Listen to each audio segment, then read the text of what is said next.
So yun tol, isang mapagpalang araw na sa ating lahat. Buti na lang tol, tumila yung ulan. Kaya nakapag-uncam tayo. So update na rin sa atin no, na video na ito. So na ano na natin tol, kagabi pala yung nangyari. Nung pagkatapos ng live ko, nasa gupa, may sagupa akong tatlong kalalaki no, bandido. So na ano natin lahat, na dali natin lahat yung tatlo kagabi tol. Muntikan pa ako, buti na lang na isahan natin, naunahan natin. Malalakas yung nakasagupa o gabi tol, mga may banda ng pula. Kaya nahirapan tayo kagabi. Hindi kasi ako nag video kasi madilim, hindi makita yung mukha natin, yung mga pangyayari hindi rin makita. So kaya na sana mag video sana ako, kasi paano natin na nakontak na natin si Art, kaso malakas yung ulan tol. So yun tol no, nakontak na natin si Art. Sabi niya hinahanap daw niya si si Mangkiting. So nagbigay na lang ako ng location.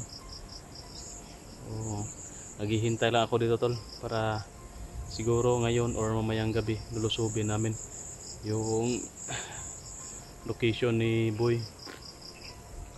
Baka tuluyan na tol, kasi bukas na yung last day ni Boy. So yun tol no, dito pa rin tayo nagmamasid sa location kung saan hinihintay natin si Art. Si Mangkiting hindi ko makontak tol, wala siguro signal yan. Sige lang, may load pa naman tayo kasi may nagbigay po sa atin no, kagabi ng pang-load. Meron na tayong load tol, kahit anong oras, anumang oras ngayon pwede nating makontak no, ma-receive. Nag-on tayo nandito tol, nag-on ako nandito pero wala pa rin signal. Sige lang, pag may signal na mag-pop up man na, kung may mag-text sa atin, mag-chat, tingnan lang natin kung sino yung natin makontak natin no, si Mangkiting or si Art. Pero si Art tol nag-respond sa atin no, na papunta na siya dito sa location. Nagtago una ako dito tol, kasi yung location na namin yan sa taas, yan yung location tol. So dyan tayo maghihintay kay Art, dyan lang tayo maghihintay tol, para kung darating siya makikita kaagad natin. Kasi kung dito ako magtatago sa baba, wala, baka darating siya dyan, hindi natin makikita agad. Hintayin lang tayo dyan sa taas.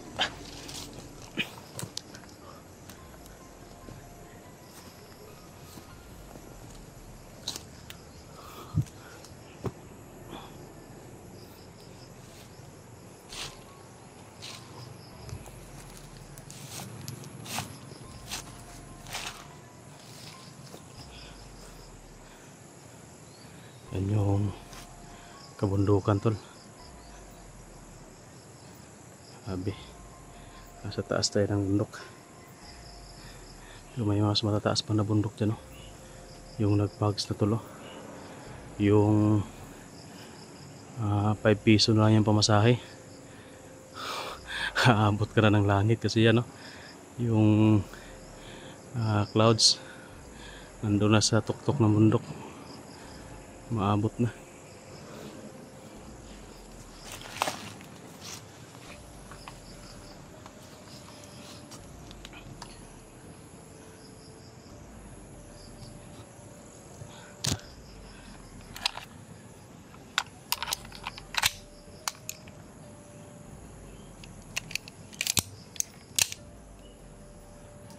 Wala na, kinakalawang na yung baril natin.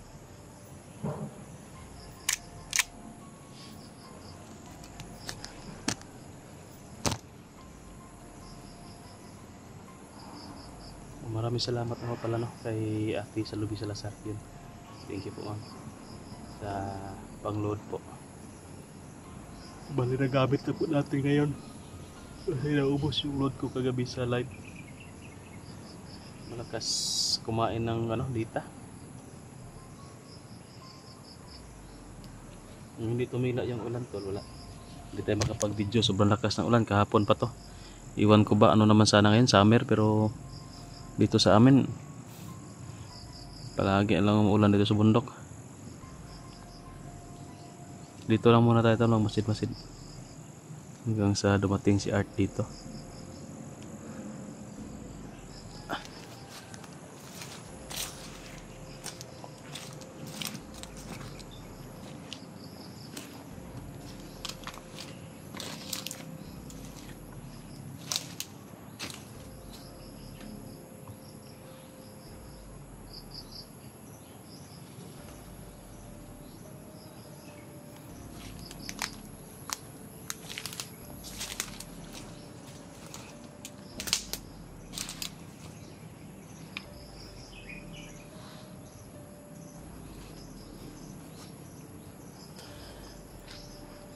Nakakalungkot tol yung nangyari sa bayan natin ngayon. Nais ko sanang malutas ng problema ko dito para makababa na agad tayo. Kasi yung ano natin, bayan parang wala nang hustisya tol. May hustisya pero sa ano na lang.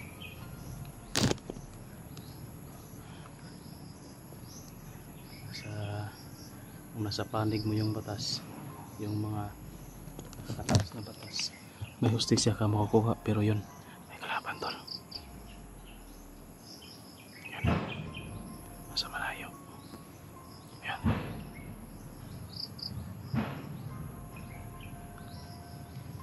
tingka may nag-routing tol. Paano natin ano rito si Art?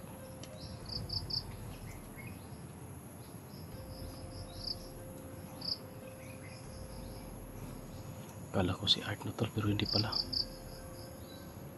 Hindi talaga dapat magkumpiyansa tol, kasi anytime no, may makikita kang kalaban, may darating na lang bigla. Yan o, yun o. Kung hindi natin nakita agad, tayo yung unang makita na patay.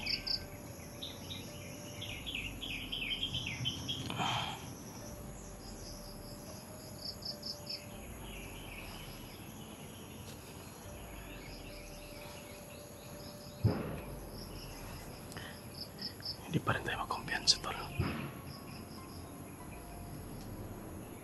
Baka isa lang yung nagpapakita tapos may nagtatago, patibong na naman. Basta natin tol, kailangan tayo magmasid sa paligid. Tingnan mga natin kung nag-iisa lang ba siya.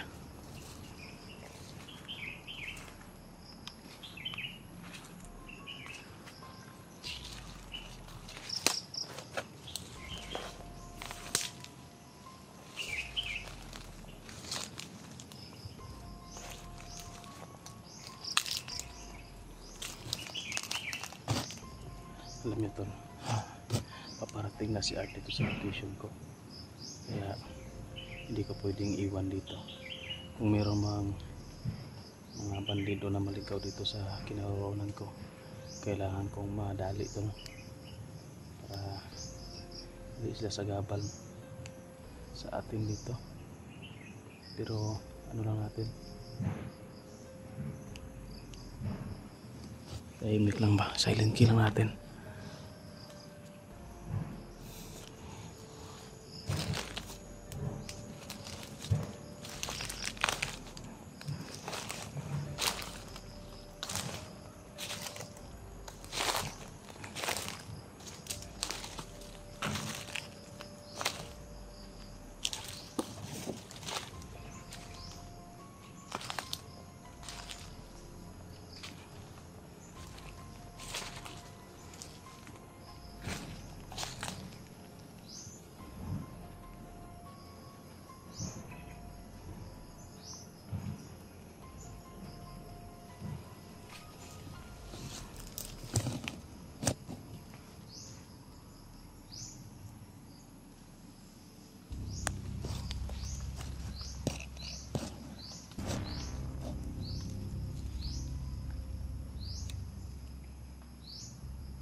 Isa pang kasama niya nandun sa malayo. Yan o.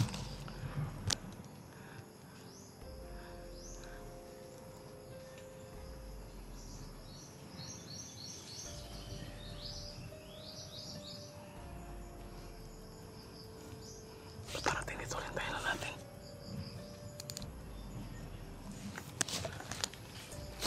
Tago mo na ito armas to. Diyan. Si mabigat.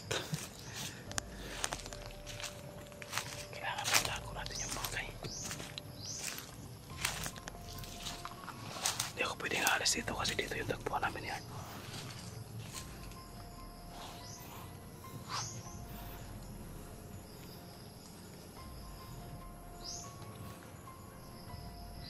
Tirahin lang natin ito ng oras yun.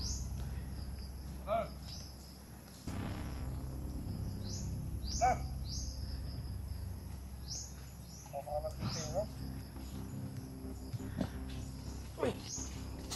Aray!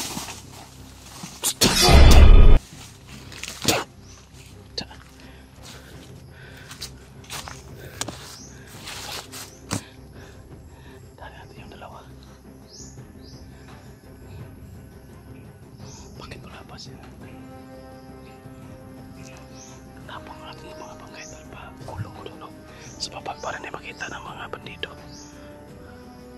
So yun, i-off-cam ko muna tol para itapon natin yung bangkay. On-cam ko lang mamaya pagkatapos ko magtapon ng bangkay. So yun tol, bigat ng mga katawan, pinagulong ko doon sa baba tol. Hindi makita dito, dyan sa may kanal dyan o. Parang ano ba, butas yan o. Yung nagitna ng bundok sa baba. Sa tawag sa amin yan, lugot. Lugot ba, yung may daanan na tubig na maliit. Yun, parang kanal. Doon ko itinago kasi medyo malalim na. Hindi na yung makikita. Tapos tinabunan ko ng dahon ng saging. Kung hindi yun madaanan, hindi yung makikita. Kailangan natin itago yung mga bangkay baka makita ng mga kalaban. Dito pa rin tayo tol, dito lang tayo maghihintay kay Art. Sana natanggap ni Mang Kiting yung natin info no, na sa location na ito magtatagpo kami. Pero kung hindi na darating si Mang Kiting tol kasi parang malayo yung bundok na napadpara niya, siguro takbo lang na kay takbo si Mang Kiting, hindi niya tiningnan yung area. Hindi kasi pa siya na dito na Suito ba, hindi pa niya alam ang lugar na ito, kaya baka naligaw na siya ng bundok.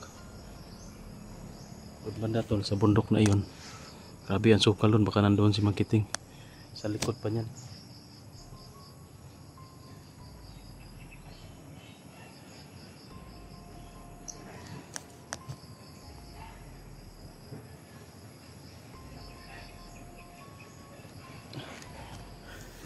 Buti na lang wala pang ibang kasamahan ng bandido na dumating at na ano natin na ipagulong na natin yung dalawang bangkay.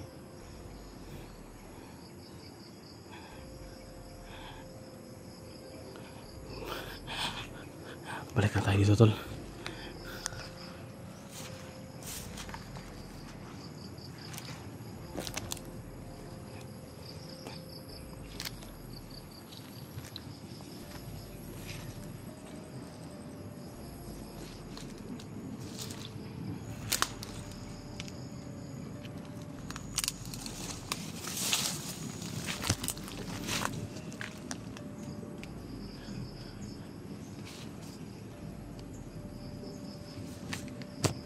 Dito lang muna tayo magtago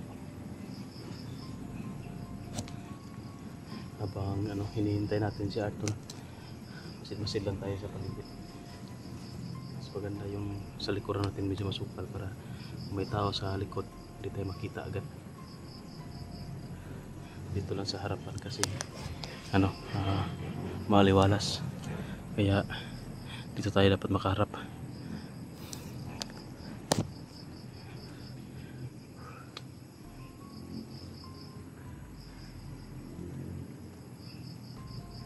Yun to yung kalangitan, parang dumidilim na naman.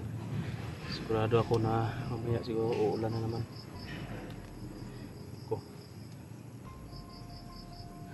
Maghahanap naman tayo ng sisilungan ngayon para hindi tayo mabasa. Kailangan nating maligtas agad si Boy, kawawa yan. So yun tol, no? Sa lahat ng mga hunter na pwedeng panawagan natin na sana sa kung available lang pwede kayong tumulong sa atin dito sa location na ito sa pagligtas po sa kay Boy. So, sa mga available lang tol, kung hindi available ayos lang, walang problema sa atin. Sanay naman tayo na lumalaban kahit na iilan lang kami, isa, dalawa, tatlo, pero matutuwa po tayo kung marami yung tutulong sa atin sa pag rescue dito kay Boy. Kasi hindi natin alam ba na sobrang kakaiba yung ko dito, yung pananaw ba. Maka sa tingin ko naka-prepare na talaga si Commander Sipsip pa ng ideya o mga patibong na ginawa niya para mahulog kami. Kasi yung atol bigla-bigla na lang siyang nagpaparamdam sa amin, kasi kung wala siyang hinanda sa amin hindi na siya babalik. Pero kinakabahan ako tol, kasi sa pagbalik niya ngayon kakaiba na, parang planado niya lahat. So sana lang malampasan natin to, ang pagsubok natin dito. So hanggang dito lang muna yung video tol. Siguro mamaya mag-uncam tayo kung may maramdaman tayo na kakaiba, may makita tayo, may mamasdan tayo na kakaiba dito. Paki-share po sa location natin tol. Ito yung location, nandito na ako. Sana ni Art, makita ni Art ang location na ito kaagad, makarating siya kaagad dito. Sana walang balakid sa kanyang dinadaanan tol. So yun, hintay lang muna tayo dito tol. Off-cam ko muna kasi nagtitipid tayo ng baterya. Palubat na yung cellphone natin.